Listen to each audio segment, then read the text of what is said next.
Another episode of NRG Insights. For those that don't know, these are insights into the financial services world, whether that be bridging, development, lending, broking, or the ancillary products that go with it. At the moment, we are doing our Rising Stars series, where we speak to up-and-coming people in the industry, talk about how they got in there, the kind of challenges and also the successes they've had and what it takes to kind of move up in the industry. Just so people know that the reason we do this is because we appreciate there is a lot of dinosaurs in our industry, and we're always talking about getting young people in. So I thought, what a better way than actually asking the people that are in. So today I have Harry Pleasance from Glenhawk. Thanks for joining me, Harry. Thanks, Marcus. Good to be here, mate. Yeah, absolutely. Yeah, a long time coming. So I know you just got back from holiday, so you know if you forget what you do for a living and stuff, it's fully understandable. But thanks for the caveat. Yeah. Talk to me about your career up to now, how you got in, and how you got to reach where you are as BDM at Glenhawk. Yeah. So I've been in lending for about 8 years now, but I've been in financial services for about 12. So I kind of done my A-levels, undenied like a lot of people about going to uni. Did I want to do it? Was I committed? Long story short was that I bottled it twice and thought, no, I'm not committed. So I'm going to get a job in retail banking. And then I basically never left.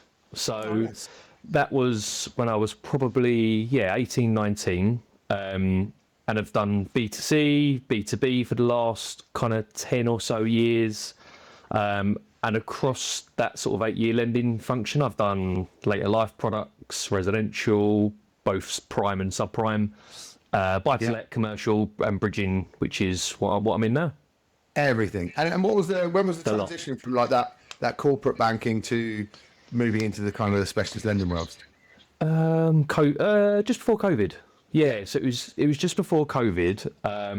I'd done a bit of later life lending, which arguably is specialist, but not kind of what we do. Yeah. And then I did do a little bit of kind of prime retail banking again. And then when you're a BDM for a big corporation, like a retail bank, yes, you can add value, but it's really difficult to kind of really drive business. Like, it's heard of Barclays or Santander or something, you know what I mean? It's not like... Exactly. It rings a bit, doesn't it? And every now and again, if they want to do £1 billion in a week, they'll pull a lever that's either price or and they'll do it whether you're there or not. So decided to kind of go back to specialist lending. About 5-6 years ago. Yeah, good. And how, like you've just mentioned, one of the differences, but obviously, if there are those kind of people that are looking at potentially moving into our side of the market, into that specialist lending from that corporate side, what kind of advice can you give, or what are the challenges can they expect? What do you think? What do you think are the important things to think about when you're moving into this? We say this side of the market like it's a massive difference, but you know what I mean? It's not easy money, is it? Like we've got to work a little bit harder for everything. They don't work hard at the corporate, but you know what I mean? It's just a different machine. You're right. The biggest change is probably volume. So in a corporate banking world, like a massive institution, you have a team for everything you can imagine. There's not an individual, a team for onboarding, a team for servicing it, and there are lots of specialist lenders, Glenhawk included, that have teams for different bits and pieces. But you know, you see it from inception to completion. So you're through that whole sales cycle, which is a challenge, and B, unbelievable. It's so good because you have input, control, you learn. So that was the biggest difference for me. Yeah. Do you know what it is? I was talking about this with someone the other day actually, and they were coming from banking. We're talking about family office, which is obviously kind of a step down from you guys, but the level of experience you get working in a smaller business or a business where you've got to be a bit more involved in so many different things is massive, isn't it? Because you learn so much more than if you're pigeonholed into this is the one thing you do and you're really good at it. That's great. But actually, for young people coming through, like working in, you know, family office, small bridges, specialist lending, anything like that, where actually you get to see the whole machine work. Sets you up in good stead for later on, doesn't it? I asked you a question just as you put the water in your mouth. No, it's fine, mate. But yeah, massively, because not that I didn't learn a lot at a previous role with a big institution, but you know, if a broker had asked me a question about, we weren't funded because we were a bank, but something about warehouse lines or whether we had a forward flow or what our completions team, you have no idea because you're so, you know, pigeonholed into what you do. Whereas, like I say now, I've had exposure to arguably every side of the business at some point over the last few years. That's great. I mean, again, Yeah. it's just the sounds good stead later on, doesn't it? And also, it sounds like I poo-poo the corporate side of things. I don't at all, because if I speak to some really successful people in this side of the business, they did learn their trade there. I think it's really good for learning compliance, learning how to speak to people, learning like systems and processes and that kind of thing. It's just, it's not as fluid as this side of the world, I think. No, but also you're not allowed. You're not allowed to be. You are restricted just by nature because it's so enormous. And like you say, I learned a hell of a lot at the corporate institution I worked at, and there's no way that you would learn the same roles, the same responsibilities, the same attributes at a really small private funded lender. They're just different. Yeah. They're completely different. Yeah, that makes sense. So let's talk about that kind of that building off of networks, if you like. I know you're not spring chicken, even though I've called you a rising star. You're the top age of the rising stars, right? I'm getting some greys. Yes. But what do you think? What does it take to kind of build up that network from a young age and be highly sought after? I will actually touch on this one. I remember later. I want to talk to you about the fact that when you were looking for a job, you were highly sought after as well. So we will touch on that as well. But let's start on the network side of things. How do you build that up? How do you get kind of brokers to trust you, etc.? What's the magic? I mean, to be honest, this is going to sound like a really boring answer, but brokers and any intermediary partners don't really need a lot from you. They just want the basics done well. Yeah. They just want, if they ring you, answer or call them back. If they send you an email, reply. If you give them a promise and say you'll come back to them today or tomorrow, or do it. If you can do the basics like that regularly well, in our industry, particularly bridging, A, you're halfway there, but B, they ultimately, most bridging lenders have a very similar proposition, and arguably you can get a similar deal placed with a lot of different lenders. There are caveats to that, but generally speaking, there's 240 lenders. You can't all have a different product. No, it's impossible. So ultimately, if you aren't doing those things, they can take the deal elsewhere, and rightly so, they will. So I just think it's about doing the basics right, and this word gets thrown around a lot in recruitment and in specialist lending, but value, like in all seriousness, it's can you do something other than just reply to an email and say, yes, we can do the deal? Can you, and one of the big things, one of the obvious advantages about working in bridging for years and years and years is that you know your trade, you know the product like the back of your hand, and you can spot a good deal from a mile away. Yeah. One of the advantages from working, in my opinion, across all of the products lines is, no, we might not be able to help with this deal, but we can talk about the exit. Or internally, if we're worried about a buy-to-let exit because the ICR is a little bit rubbish or the borrowing structure is a bit awkward, I probably will hopefully know a lender that will take it on. So, It's super important. I genuinely believe we're probably at the top of our game now because of the value we add. Because there are lots of people like same as you guys, lots of people that can recruit. But I think the extra value we add in the knowledge we have of the industry, etc., makes a massive difference. And it's exactly the same for BDMs, isn't it? The extra bits that you do are the difference maker between the guy that just says he might be able to help and actually you being able to show exactly how you get that deal done. Mm-hmm.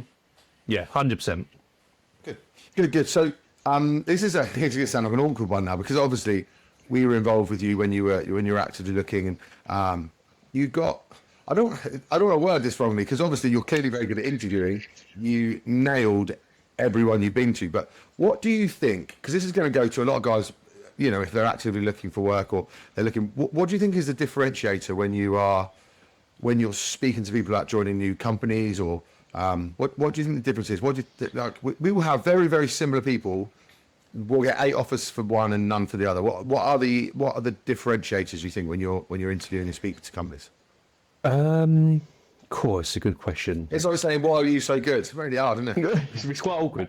No, do you know what I think it's having genuine interest in the business you're speaking to. I mean, look, I was really fortunate in a very chaotic experience with what happened to suddenly be thrown into the market, and ultimately I really, really cared about who I joined next.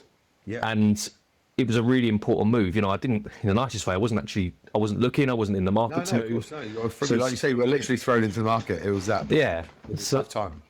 So when I was, I thought, right, you need to make sure that you go in with as much information and as much knowledge about what this business is about, what it's done, what it's doing, and what it's going to do, as you can. And I think maybe that helped. That when I was asking lenders about their funding, about their next 10-year plan, about what they've been stung with in the past, what are they correcting, just I don't know. Yeah. Yeah. I'd like to think You know what it is? It's the genuine interest. And you get that when you talk to you, like you give a shit. And I do say that is a difference with, again, I liken BDMs to recruiters all the time because it's that I actually care about where you're going next. So actually this is I think maybe that is the differentiator of someone going in going, rather than just like, what can you do for me? Or, give how much business have you written? Yeah, exactly. Yeah. You want to know like exactly how we combine as a partnership when you join someone. What does it look like as that makes sense?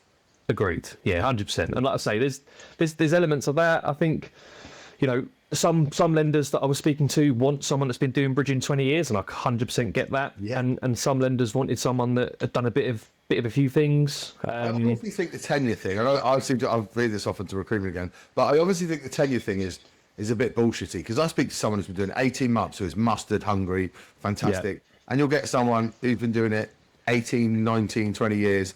He's still speaking to the same 4 lawyers every week. I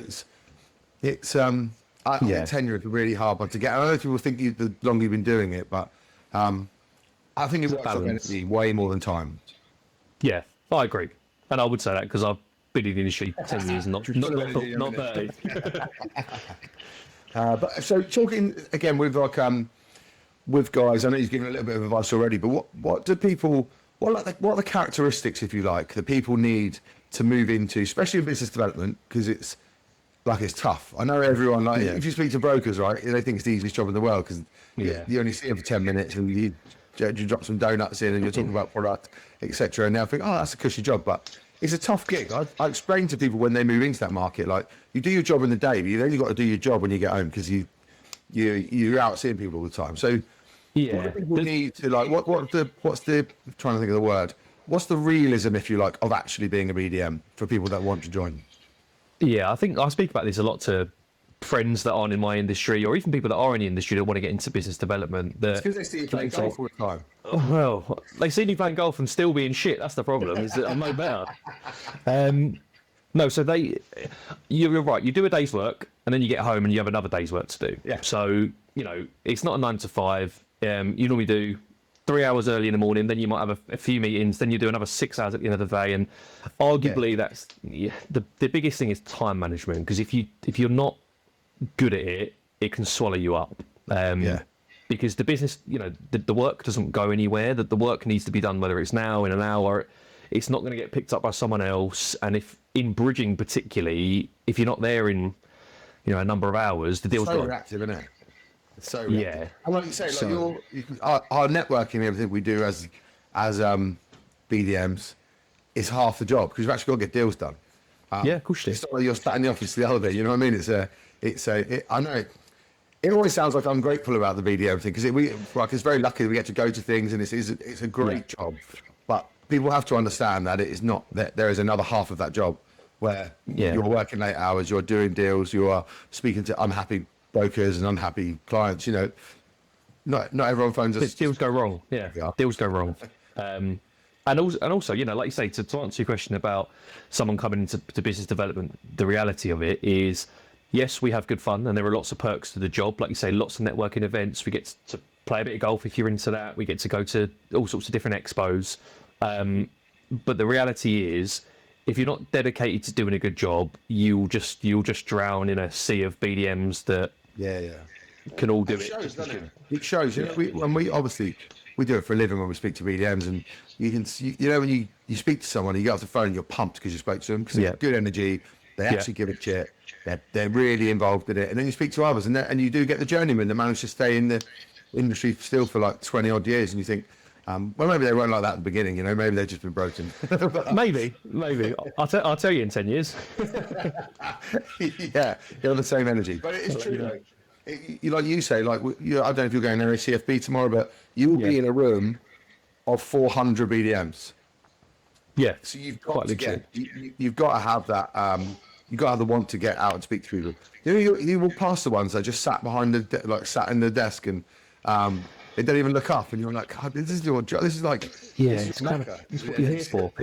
Yeah. Yeah, I think there's a couple of very good expos throughout the year. And there's a couple of ones that are kind of not always as successful, but NACFB is obviously one of the Yeah, the, love the it. former. It's a massive one, so it's very unusual to get that many potential deals, brokers, other intermediaries in one room in a 7-8 hour window. It's very unlikely you're going to do that. So, yeah, you got to make the most of it.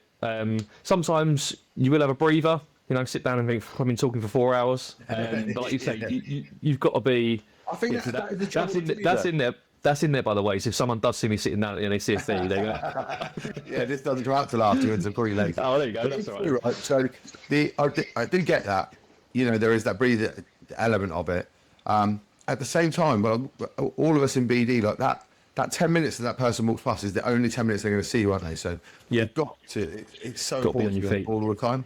I think that's it. I think that's a thing people miss as well. Like you've got to be 100% energy for everyone constantly. And as your hide around the back for a coffee occasionally. That's nice. But this is it, like you're saying, and you alluded to it earlier, where sometimes brokers will see you an hour every couple of months, few months, and they don't really see kind of what the rest of the job entails. So when you do that 3 or 4 times a day, 4 or 5 days a week, plus everything else on top, like I say, it's a fantastic job, but it's not easy.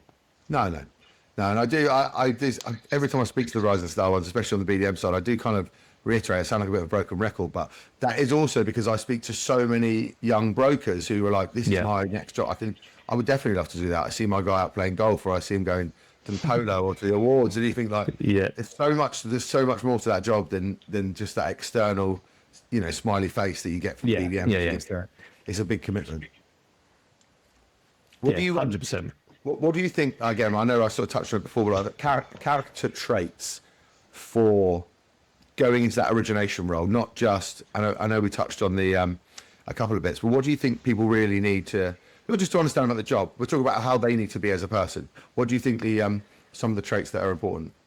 I think the main one is adaptability. I mean, brokers' roles have changed so much, even in the time I've been in the industry, in terms of what a broker looks like, what a broker sounds like, and what a broker does for a living. So no two brokers are the same. So they all used to be 50-year-old men in grey suits, but that changed. 100%. It used to be suit and tie, very formal, posh lunches, which still happen, but everything was very regiment, and that was the way it works. And now you'll have a walk-in meeting with someone, you'll have a meeting in the gym with someone, you might play around a golf with someone, you might would love to play, I don't know, go to the darts with someone. So adaptability to being able to be someone's mate, be very professional, speak to CEO. If you can do all of those things with all of those different types of brokers, then you're off to a flyer, in my opinion. You're always going to connect with people differently, aren't you? But you still have to connect with everyone. Like you're going to be closer to some than others, but you're absolutely right. Like if you only have one. Like these are the people I like. These are the people I'm good at. But again, I like them to recruitment all the time. If I just went, I only want to work with these people because, they make me laugh. I'd never make any money. You need to be Exactly. people.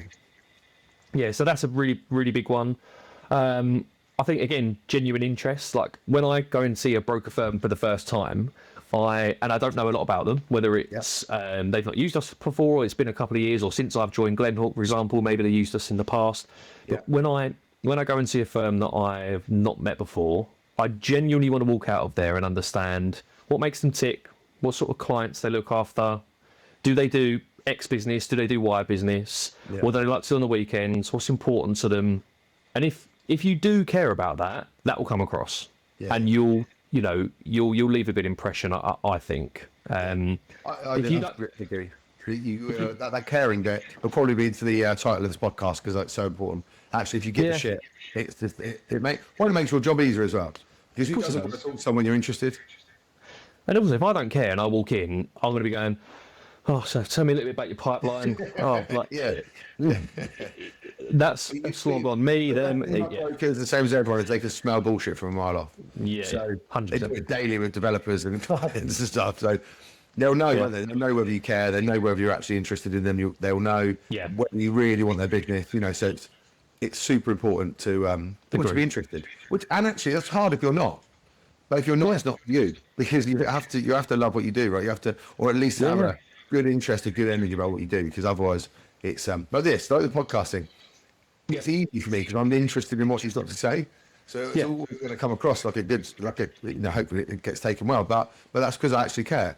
If you don't, we wouldn't be on episode 150. I'd be on episode. You'd have sacked off after it. Yeah, you'd have sacked it off a long time ago. Yeah, have to work out some other market material. It's the easiest one. Now that does make sense. So we'll talk about the boring bit now. Right? Market-wise, right? No one is absolutely fucking smashing out the park at the moment. It is a tough market. I've been to lots of shows recently, lots of awards, and anyone who says we're nailing it is making it up. How do you combat that with your brokers, and how do you combat that as you've all got targets, etc. Your businesses have got targets. What are you seeing in the market, and how are you kind of assisting brokers to there's only so much we can move, but what's happening for you? Yeah, it's a strange product to sell. Actually, any lending, whether it's a term loan, whether it's a bridge, whether it's a residential mortgage, because either somebody needs it or they don't. There's no real, you can't create the deal. Yeah. So they're either there or they're not. So you're right. It's a tough market at the moment. Everyone has a little bit of, every time we seem to settle in global economics, something else happens and everybody gets nervous. We haven't had like a 6 months where we've gone, let's just make money and chill out. No, everyone's settled. We've not had that for a long time, and rightly so, by the way. If I'm a developer or I'm a landlord or I'm an investor and a global economic crisis happens or something really affects, you're going to wait. You get nervous. So I do understand. So if the market was really easy, no one would need us. And that's the other thing as well. The market is tough. That's where we come into our own. In my opinion, there's the good side of this is that there's never been a time where a broker's role is more important than now. There's never been a time where brokers are needed as much as they are today. Because gone are the days where you could just think, even as probably as recently as 10 years ago, if you had 30, 40, 50, 60 grand and you thought, right, I'm going to get into property, you could talk to somebody down the pub. You could have no advice, no experience, buy an asset, whether it's to flip, whether it's to retain and let, and you'd probably be good in. You'd probably be okay. Yeah. You can't do that anymore. No, you different just can't. Different, money's you more, just can't. more expensive. So you need either very good experience, very good advice, or both. Or shit, that's the reality. Or that, or so much money you don't care.